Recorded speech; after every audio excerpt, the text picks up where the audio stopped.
Like millions of others, I was transfixed with despair, anger, horror, sadness, watching as Putin launched his vicious attack on Ukraine and witnessing the consequences of that attack.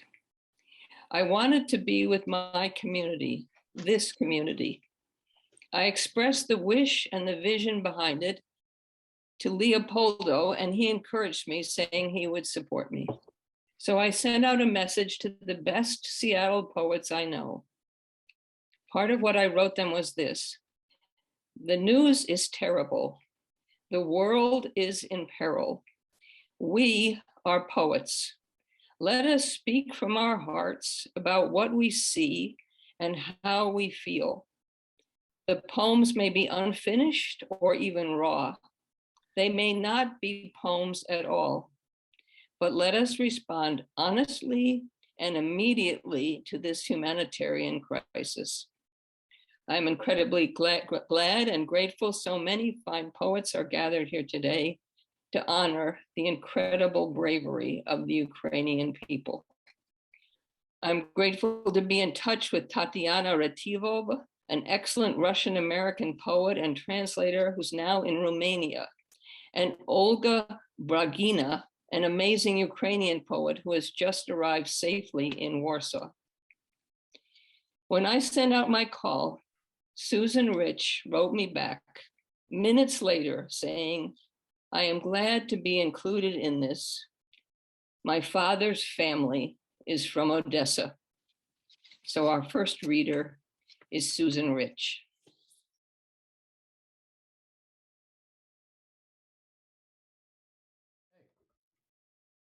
Thank you. Thank you so much for inviting me to be part of this. Thank you for all the poets who are here, who have made time and incredibly busy schedules to be part of this. And as Lynn said, it feels good to kind of be with our tribe at times like this. I'm going to do something different. I apologize. I just can't write something and read it within a week. It's not in my DNA. But what I do have is a book called Words for War. And there we go, Words for War. It's an anthology of contemporary Ukrainian poets. Many of you know Ilya Kaminsky. He did the introduction to this book, and I highly recommend it. It's many different translators. If you were part of the reading that Ilya and his wife Katie and Carolyn Forche did a few weeks ago, many of those poets are in this anthology.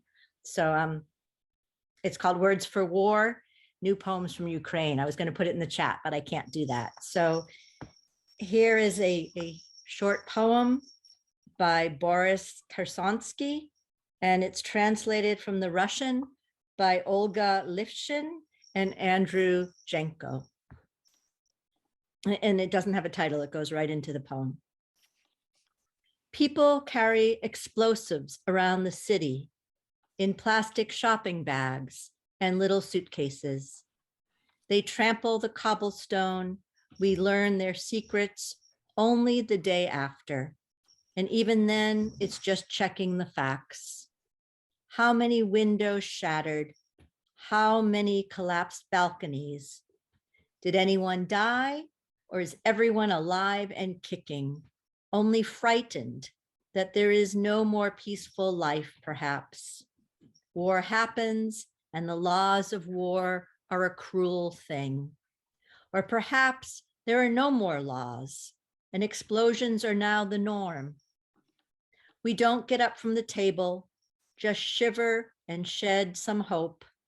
An enemy chooses weapons as a thief finds the pick for a door, when in fact, the door is already open. Thank you.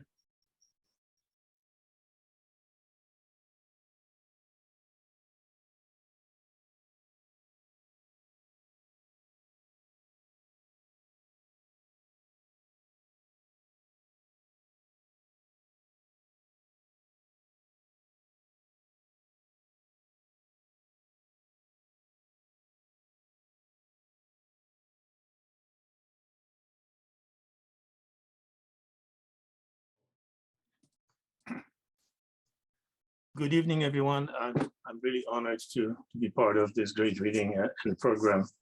So thank you very much. Well, I'm as appalled and frightened like everybody else. I'm from Poland, from a country that has been liberated by, quote unquote, by Russia or the Soviet Union so many times. And it seems to me that only today the world is finally coming to a realization what Russia really is, what kind of a country it is.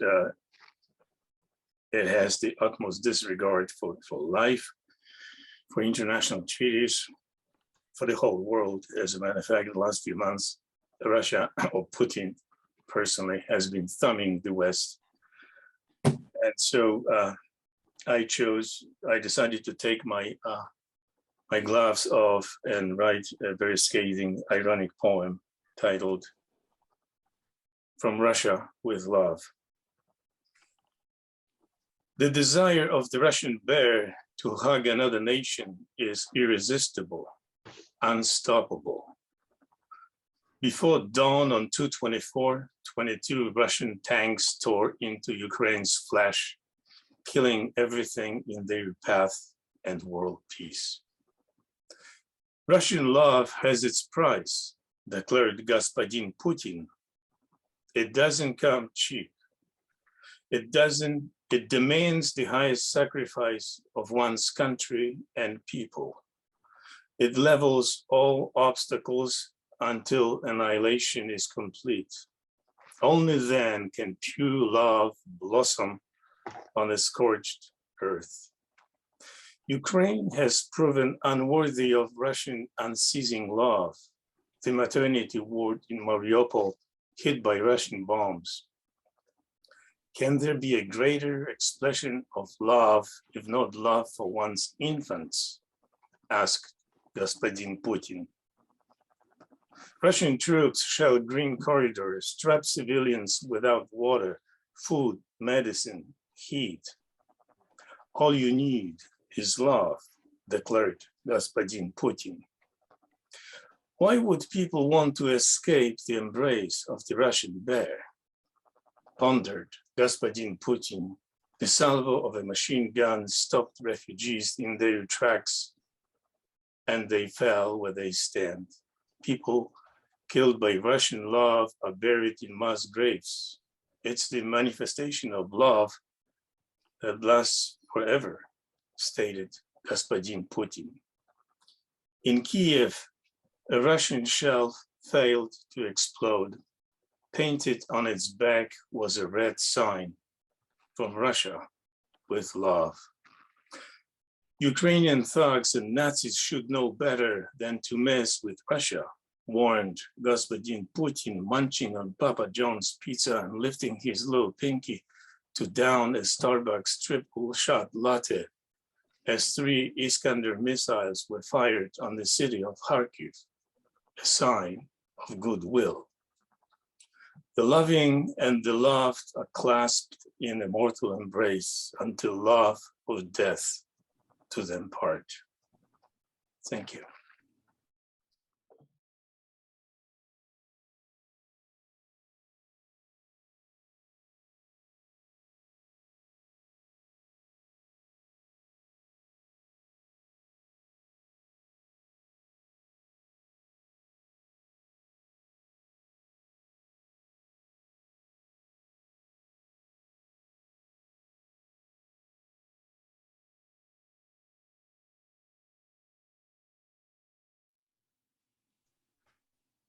Thank you so much for the invitation to be here. When I received Lynn's email, I responded immediately.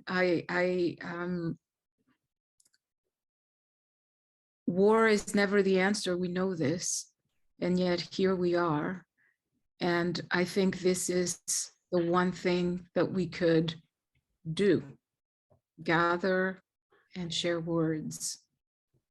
My heart aches for the Ukrainian people, especially for their children and youth, going along with their families It's impossible for a child to grasp the immensity of their loss.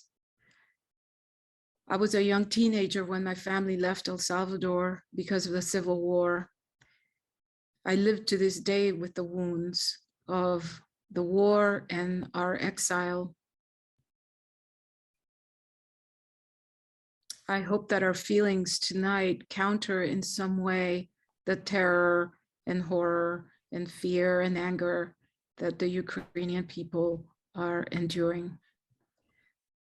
This poem is titled Tomorrow and the Day After, Again and Again.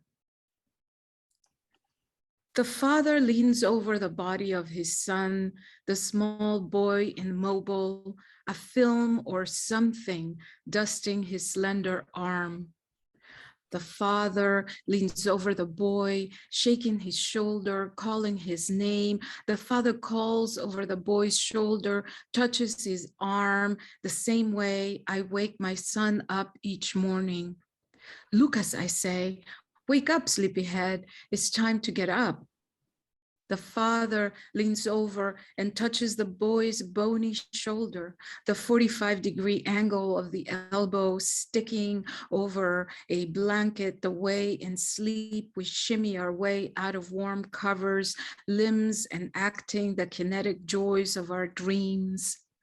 The father leans over the boy, touches his shoulder, his thin arm, his elbow, his hair.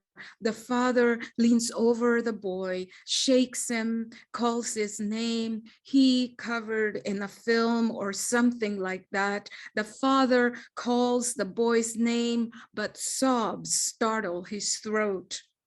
Thick frogs, the sobs, slimy and cold, leaping from the murky swamp his stomach became when he felt the weight of the film covering them.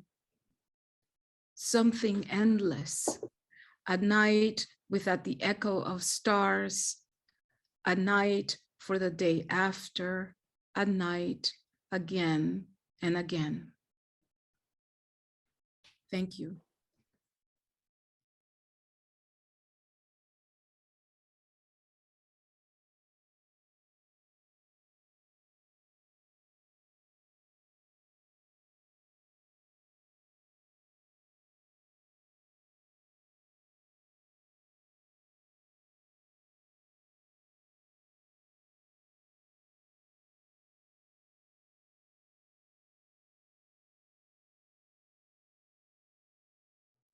So when Lynn called me, I had no idea that I, at this point, could write a poem. But I realized after a while that I just needed to pay attention to what was going on in me and not try to write a great poem, but try to reflect that. And so that's what came out of it. I call it To Be a Voice. Glued to the voices of chirping analysts, everyone has a position, hawks and doves and the who cares, all muffled now by the voices of people actually living the war movie of their lives. Everyday misery and courage televised in color. For me to be a voice for the Ukrainian people is to echo their voices of resistance. To be a voice for the Ukrainian people is to resist who takes their voices. To be a voice for the Ukrainian people is to reaffirm their love of life, love for each other.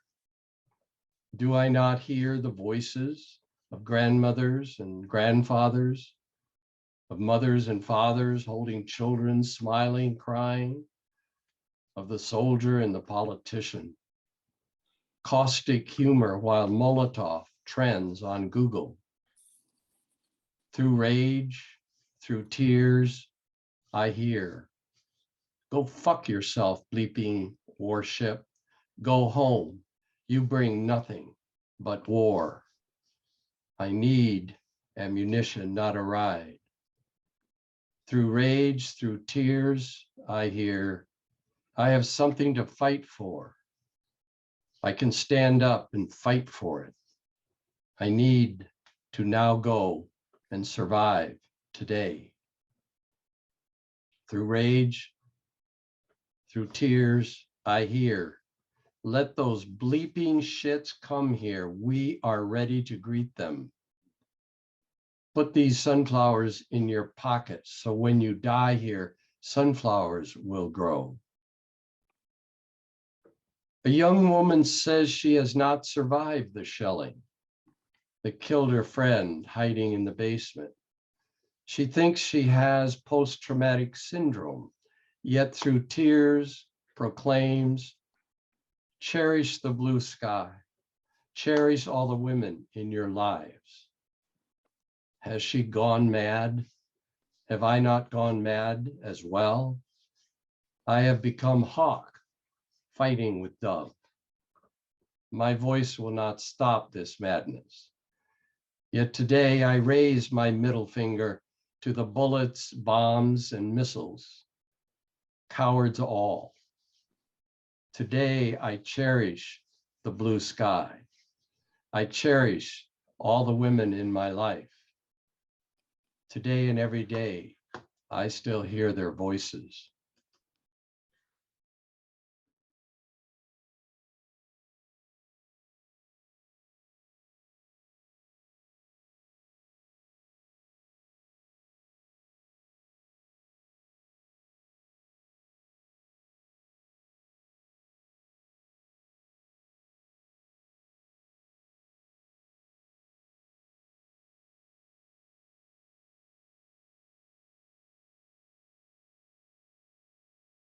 This happen. What motivates me here is that I believe there's only one war. I believe it lives within each of us. And what we're seeing now in Ukraine is that one war made manifest and walking among us. Seems to me our war incarnate transfixes us, each citizen pinned to a little screen, and I sense that we make of it a pornography. So then the war within us attaches to the war we watch, a circuit completes, and that one war perpetuates. So before I say this poem, I remind you that the First World War was called The War to End All Wars. The title is from Book of Romans, a quote from Isaiah. How beautiful are the feet of them that preach the gospel of peace and bring glad tidings of good things. The war to end all wars is born again. Comrades, unbar the doors to your armories. By intercontinental ballistic covenant, by digitally pixelated ceasefire system, mustard gas wings away from Tokyo, rocketing past false popes amassed in the Vatican, fuming toward that nuclear-powered crucifix who luminesces papacies unmanned among artifice at Avignon, their unabridged Latin droning along nasal overtones. Therefore, peacemakers catapult from Sarajevo to Versailles, bearing warheads bombleted with sarin, crossing meridians defined by treaty, radio locating targets according to privately contracted astrolabe. Oh, my troopers, let your shovels furrow theaters and your foxholes pock arenas of combat. Let phosphorus incandesce a spot-lit conflict. Let our majordomos and chamberlains plunder the length of Santa Monica Boulevard. For fire in trenches and odor soothing to our maker, blazing from Mumbai to Berlin, reeking from Montezuma's halls, bedecked with that blood which is coveted by Yahweh, to those shores where whole platoons applaud, hollering their amens while our Hollywood generals exalt the falling of Stalingrad, Mother Russia's daughter, painted in come fuck me lip gloss and stripped naked, shackles at the prize's wrists at elbows, turn buckled hard behind her back. Oh, my siblings in arms, our screenplay commandants laud the prisoner's beauty, their praises rendered cinematic, her perfect body perfectly sculpted by such siege works as stiletto heels and strictly disciplined rituals of bulimia, and the sterling steel rings, rigid and gleaming, that pierce her through each nipple. The high command exalts our captive to kneel, and the brigadier extols our spoils, conquest attested in photo-crafted bounties jutted by the dugs of the vanquished. Comrades, acute camera angles exact a tribute thick with pixels. Coinage of the realm piles up like tracer shell casings or popcorn hulls, treasure accumulating in box offices installed upon all the nations, wealth accruing to slave managers as they extract maximum taxes from our concubines' bought and paid for subjugation. Graceful on her knees, she savors her victor's jubilations. Her captors coerce her children to watch. Our captains rejoicing that at matinee pricing, the malnourished young of the enemy learn to perpetrate worship at those stations of the breath across which razor wire prints glad tidings, rewording skin. The war to end all wars is born again.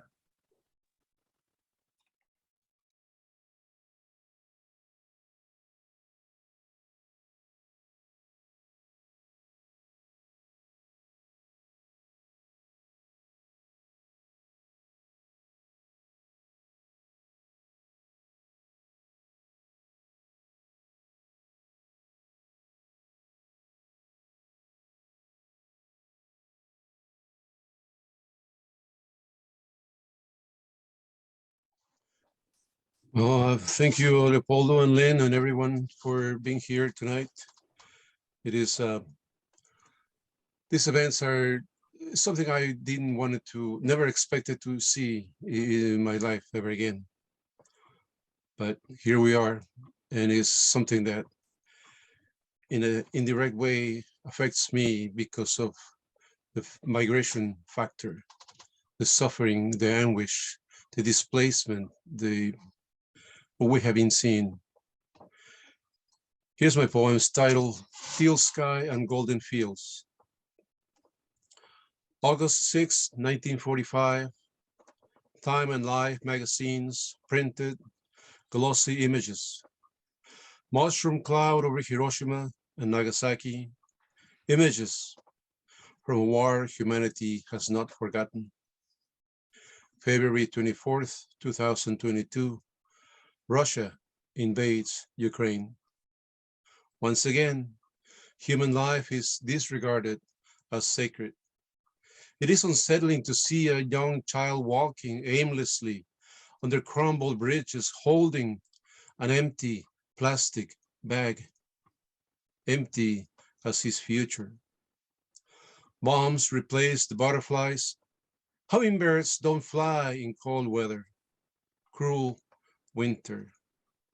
Air raid warnings, parents crying, mourning over dead bodies, bodies thrown into mass graves, nefarious scene repeated. Towns besieged, destroyed, terrorized, burning fuel and flesh, the smell of death. Orthodox churches and monasteries shattered, schools, hospitals destroyed, coal basements full of hungry, thirsty humans hiding like rodents burrowed. Every day, a different scene shows the elderly and disabled, barely able to walk, yet they cross the river precariously, walking over a wooden plank, guided by their own spirit, filling up train wagons, a stark reminder from a different war. Beyond inhuman, unnecessary displacement, death, and starvation. But still, the Polish mothers leave strollers, diapers, and baby food for the Ukrainian mothers reaching the border. Just like the desert angels leaving water jugs for the migrants. Language and culture differ, but death, pain, and suffering are the same in any language. Death feasts on these fields, attempting to destroy Ukraine's soul. Survival is the only wish they have. I get chills down my spine to see and hear young men and women taking up arms, willing and ready to die for their land. The sky above the yellow fields, filled with wheat stalks and daffodils, will shine triumphant. We are humans. Suffering brings us together. Ukraine will rise. Evil will never, ever prevail. Svoboda, freedom. Thank you.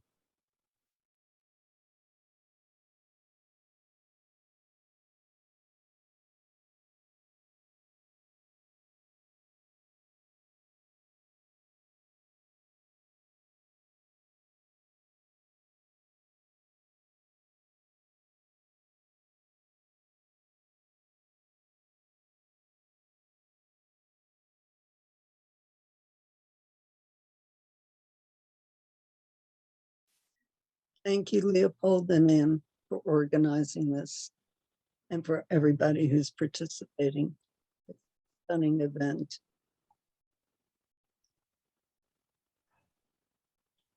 My papa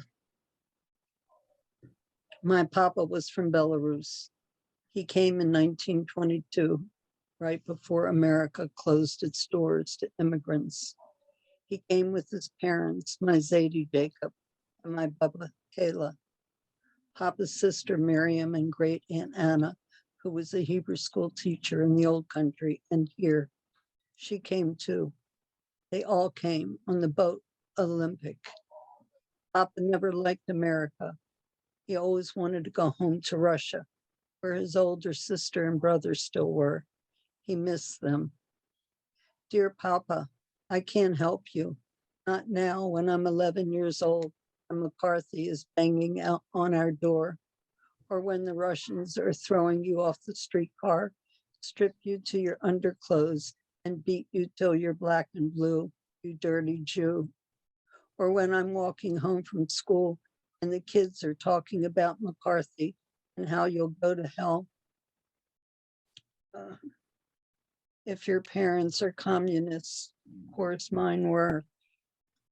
I'm too young not to be afraid, and today I'm too old to be afraid and not to be afraid. Papa, I understand now why you felt so out of place in Baltimore. You carry Belarus in your arms. Our little needs must have seemed ridiculously banal to you. Why did the right color shirt or correct hemline mean anything to you? With Belarus on your shirt sleeves, in your stomach filled with leaving. Why would the puffiness of adrenaline under my dress have meaning for you? Dear Papa, I'm sorry I was so American. I didn't understand, and you didn't know how to explain. Dear Papa, I wish we had another chance. Papa, do you want to be a capitalist? He laughs and says he wouldn't mind. When I ask him how you get to be a capitalist, he laughs some more picks me up for one of his unshaved kisses and tells me how, when they were in Russia, how many miles he and Aunt Miriam had to walk to get to schoolhouse, 10 miles each way. I get down off his lap and get ready for school, which is just around the corner from where we live on top of Press's grocery store. When I come home from school, I tell him about the war going on in the Ukraine and about that bloodthirsty murderer, Putin. Papa's sorry I know about these things. I think he wants to keep me, my brother and sister, even my mother in the dark, as if he should carry such a burden alone. It's a lonely existence my Papa lives. Belarus is so far away, and yet Papa's Belarus is just around the corner.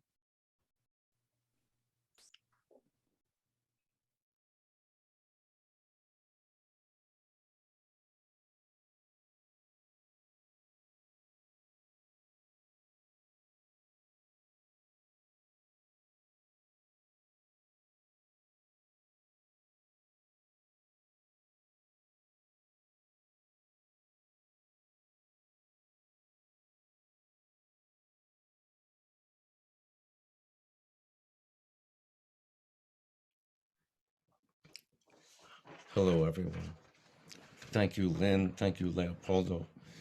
I'm so moved just to be part of this space tonight. Thank you all. It's spring. It's an absolutely beautiful spring.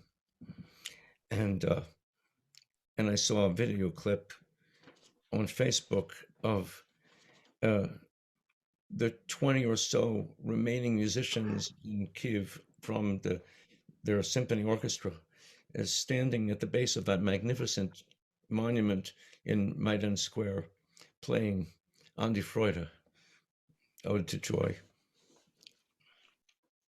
And it moved me. So this poem is called Putin's Gift. Because one warlord can turn all the world into a scattered galaxy of trash can fires before the next full moon. Let's see, how well, after all, now can we love? Because the horde of money hoarders will have it their way, making their last deposits in Dubai while the air becomes quickly unbreathable. Let's inhale and let our eyes love the smudged sky. Because the noise of the leveling will be deafening and followed by a silence like a neon sign buzzing as the bartender sleeps in his blot of dried blood. Let's love the 20 instruments in the hands of the remaining musicians playing Ode to Joy in Maidan Square. Because the old spy master has thousands of murders chalked up on the insides of his bones, and the shame of the least capitulation would twist him exquisitely in the piano wires that still tether him to those souls. And because this remarkably boyish madman will cross any threshold to mute the music of our love, let's love one another's and our own breaths, breath by breath in the shadow of the cataclysm. Let's love what we've seen of the earth this last day, soft sheen of the skunk cabbage poked up through the spring muck, pink rug of the glowing blown down camellia, the bright star magnolias, stars starting to unfold. A lone robin pulsing its bold song on the sidewalk as you pass close. A gust's sad, complex chorus you'd never notice, if not for the sense all this sense light we love by might now be snuffed out.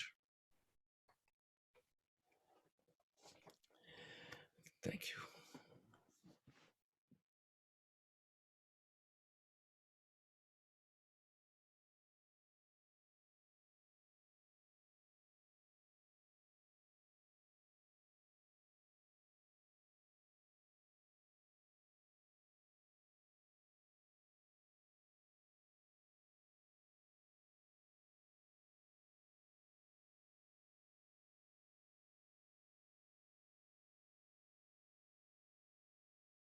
Thank you. Thank you for having me. I'm honored to be a part of this wonderful reading, and I imagine that not just the poets that are reading, but all of the folks that are on tonight have a lot of writing to share. So I am also hoping some of that can be shared on Friday. We were asked to say, how we came to write what we write. For me, I spent 6 years of my life living in Moscow. I was born there. I also went to high school there, during which time I witnessed the fall of the Soviet Union. My family spent a lot of time in Ukraine as well. And I have still got friends there whose families are now caught in the war. So, this is personal for me, as well as, feeling it along with all of you. And for me, I think it's been a time to hold multiple truths in hand, right? The absurd and utterly unnecessary tragedy that's happening in Ukraine, and the scale of the trauma on people, animals, the environment. Recognizing also and witnessing that this is the destruction of Russia as well as Ukraine, which is doubly heartbreaking. Witnessing the bias and the racism in this conflict as it unfolds, the Black refugees prevented from getting on the trains, or even our own sort of double standards at times in witnessing our reactions to this war as opposed to previous ones that didn't garner nearly the same attention. And thinking about root causes as well. I think all of those are things I'm holding and struggling with in processing this. So I've been writing over the past couple of days in response, and I'm going to share this triptych, which has a working title of Memories of Utopia. 1. Never forget, more than one thing can be true. Never forget, we said, never again. We said never forget Rwanda, Srebrenica, Auschwitz, and then forgot them. Never forget the gulags that built the Seven Sisters towering over Moscow, so permanent the ground shifted beneath them. Never forget Syria and after, when the bodies of children were weapons flung into the frozen forests of Belarus to break against Europe's hardened doorstep. Never forget shock therapy, the bread lines, the factories dismantled into super yachts. The cataclysm takes birth from small things, pain, trauma, tiny humiliations seared deepest into the memories of the sufferers. Never forget we watched the Taliban sweep Kabul, watched a man fall from the wheel well, watched the child's body on the beach. We watched it all, said never again. And now we watch the Z, half a swastika, scythe Ukraine, lop off limbs. I've been watching too, the Black immigrants barred from the trains, just like they always do amid all the blue eyes and blonde hair. And I won't forget how the news anchor said, they are civilized like us, this is different.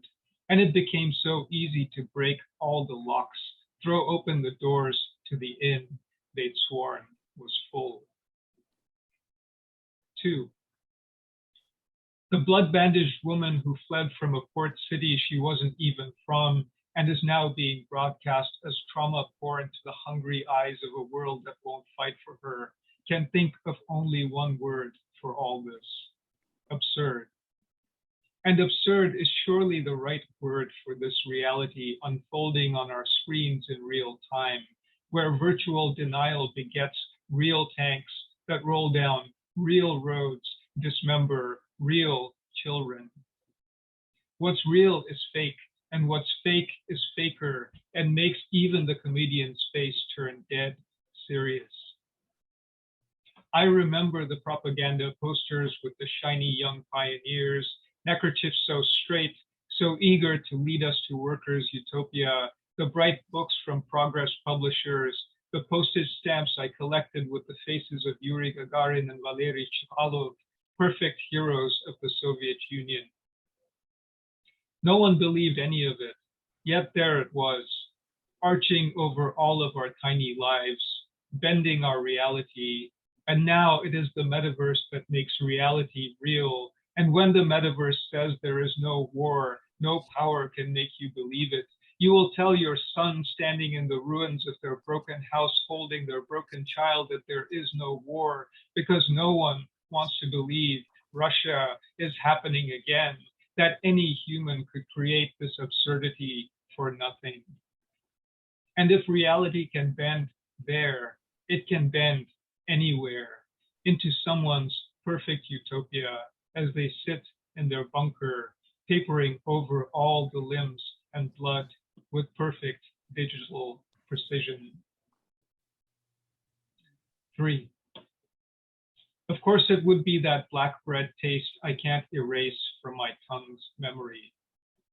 Of course, it would be us, our red Corolla standing out amidst the Zhigolis, Volgas, and Moskviches as we drove around Moscow, making all the rounds, week after week, passing the Diplomat hard currency store we couldn't afford just to find one shelf with bread.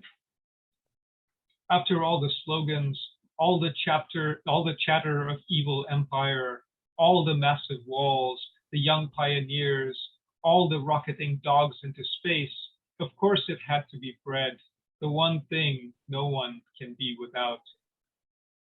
I remember the joy when we found those loaves, how we would stand each in line 3 times to get 6 loaves, evading the ration system, and how in them I tasted iron and blood and Ukrainian wheat slashed by a distant scythe, the end of an empire we didn't know was collapsing, that seemed eternal as the skyscrapers Stalin built with gulag labor, heavy and gray and Gothic against the thick soup of the Moscow skyline.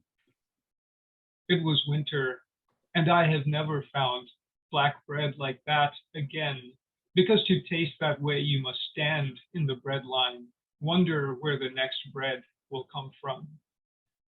Of course, the tanks and bombs were massing, as they are now, and though we shoot billionaires into space instead of dogs, everything is still shifting beneath us, and we are still searching for an impossibly dense brick of black bread to sustain us, anchor us down.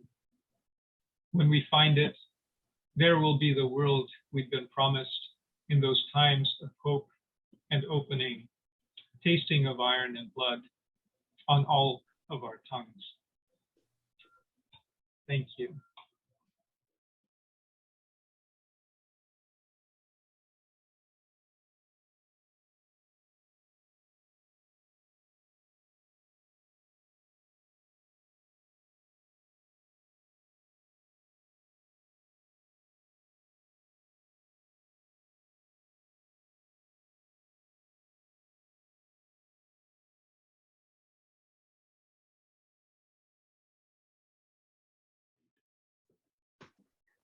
Thank you, Leopoldo, and thank you everyone for being here and participating and listening. And I'm honored to be a part of it. This poem that I have written is inspired by, well, what we've all seen on the news and heard. 2 things have impressed me very much. One is the impassioned leadership of Volodymyr Zelensky, a former comedian and actor who played the president of Ukraine and is now leading his country in this terrible time of war imposed upon him by the criminal Putin. The other image that has struck me and just overwhelmed my senses is the image of that woman, heavily pregnant, full term, being carried on a stretcher out of the bombed hospital in Mariupol, the maternity ward. She's the one who later died. Her baby also died. And I found these images came together in this poem, which is called "We Have to Close the Sky," which was Volodymyr Zelensky's, one of his cries. And it's set at the Mariupol maternity hospital in Ukraine.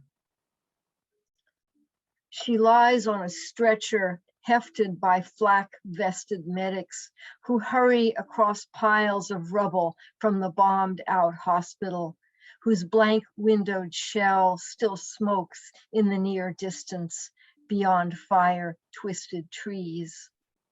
The medics are bulky in black parkas, black knit caps, and emergency workers' badges on their shoulders.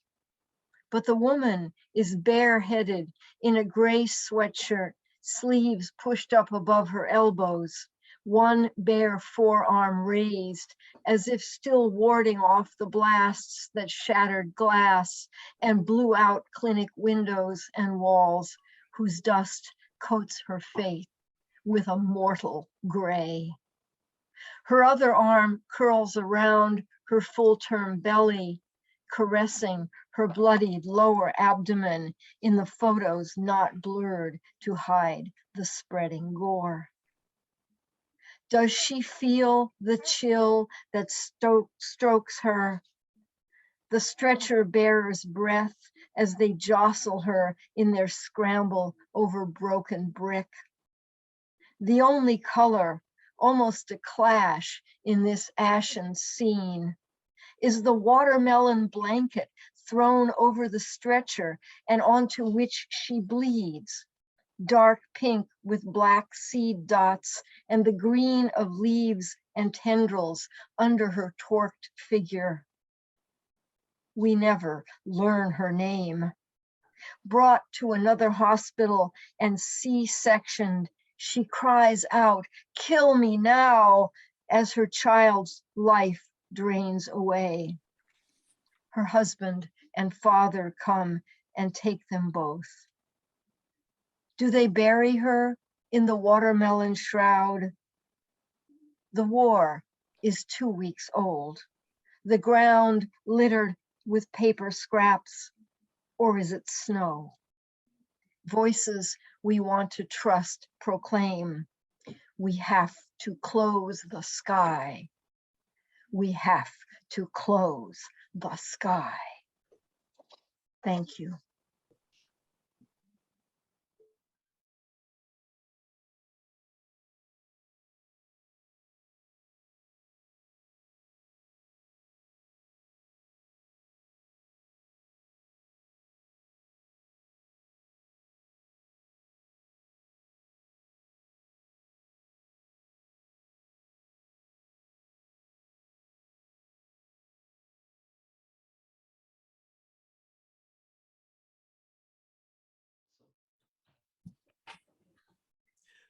I'm grateful to Leopoldo and to Lynn for organizing this and to be part of this literary community. It becomes very, very important at times like these. Making Peace after Levertov, epigraph Leonid Nevzlin, everything Putin touches dies. We rush now to tweet, debate no-fly zones, attack leaders for not being strong enough, but the Ukrainian Holocaust unfolds on our screens half a world away. The poets must give us imagination of peace to oust the intense, familiar imagination of disaster, Levertov reported. So we turn our kids from Minecraft, Grand Theft Auto, and the puddles of cortisol they secrete, then wonder about peace. Forget the US-American devastations in Afghanistan, Iraq, Vietnam, Central America, on indigenous cultures, the war against the request to simply admit Black Lives Matter, then find someone to blame for high gas prices. Peace, like a poem, is not there ahead of itself, Denise knew. We need to water it, tie up the slender stem, and keep the image of its lively flower chiseled upon our minds. Less drama, more dharma, the bumper sticker said. And here is your drama, America. Watch the maternity hospital get bombed. Families huddle in bomb shelters once called basements.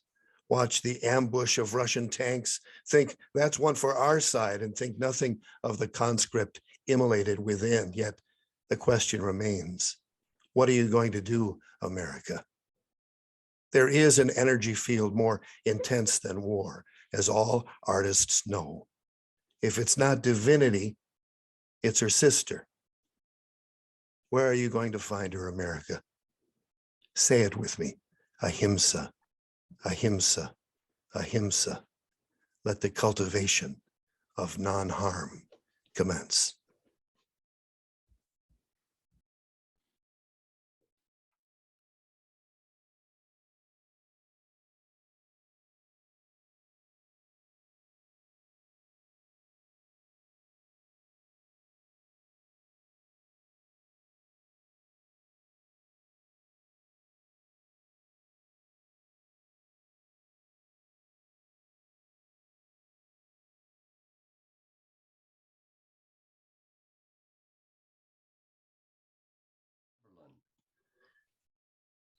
Thank you.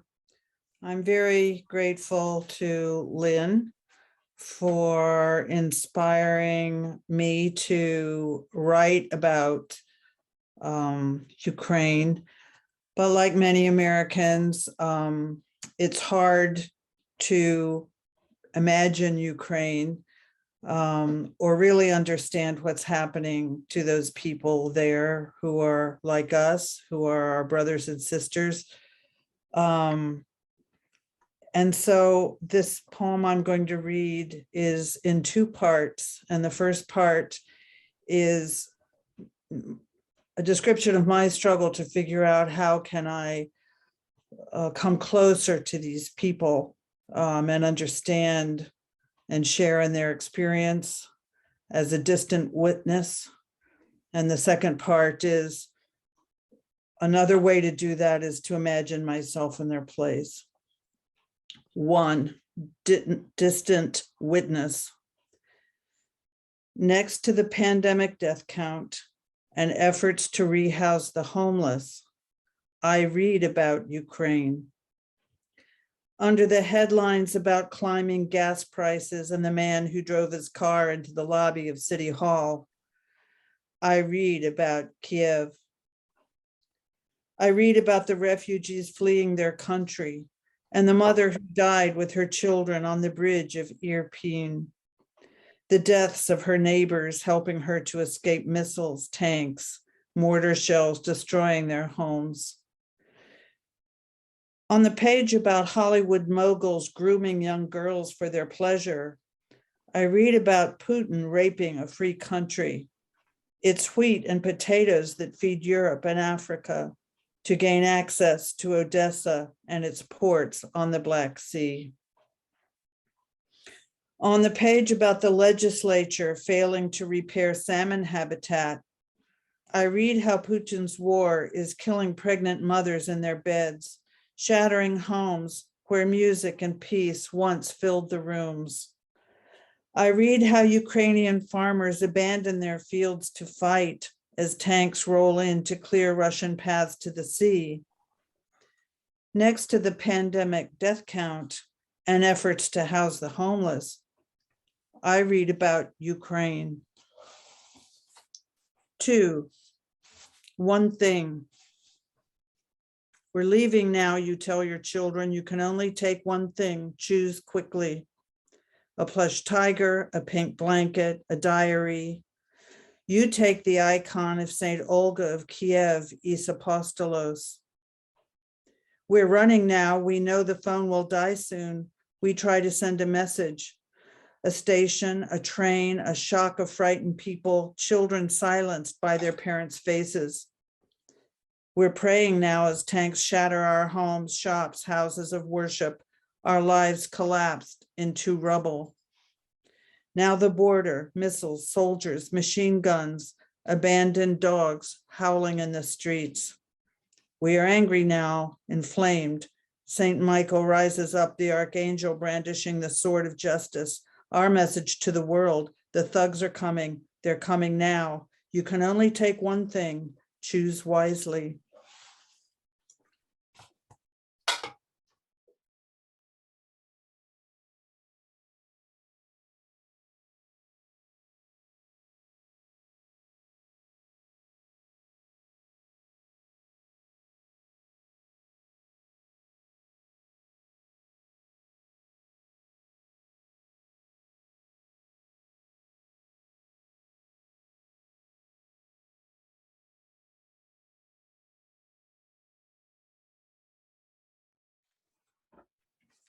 Thank you, Leopoldo. I'm incredibly moved by these poems, and the lines and images from them are ricocheting around in my head, along with the images of the Ukraine that we've seen on TV, and especially for me, the image, a split screen of Putin on the top with his counselors at a long table in a very elegant room, and everybody far away from him, and he's alone. And then under that is Zelensky sitting in camouflage with his people with bowls of fruit on the table in some kind of bomb shelter, and feeling the energy of that. And the other one I had to do I started a poem about Eurydice, and I didn't know what it had to do with the Ukraine. And then I saw the image of the women in the metro station spread out on this platform, and the poem came to me, and it's called Not Orpheus, Not David. Descended here with nearly nothing, underground and cold and dark, petals on a stone black bough, stretched on blankets thinner than words, a patchwork quilt of autumn leaves, we litter this metro sarcophagus, this station like a fallen cross. Women and children in the dark, woman by woman, child by child. I sleep and seem to hear him call my name, and I arise and go. I climb the stairs, his narrow back guides me like a wire star. I follow him into the upper world and find a hell of noise and fire and buildings and bodies and bombs exploding. And he turns and for the first time sees me. And his smile is that of my father's ghost. And he takes my hands and says, Eurydice, woman I love, you need to survive. Go back, I beg you. So I go back, waking on stone, laid out on the surface of a station, one station of a shot down cross. But I, if called, with the ashy taste of Hades drying on my lips, I would follow him into defiant death, as would all, even those with children. And if he dies, we will make ourselves harder than stone in astonished grieving. Our heads will be higher, our hearts will be keener, the more the madman lays us waste. For we have found our improbable hero, our mythic boy who holds a flute, holds a stone in his steady hand. Not Orpheus, not David, Volodymyr Zelensky.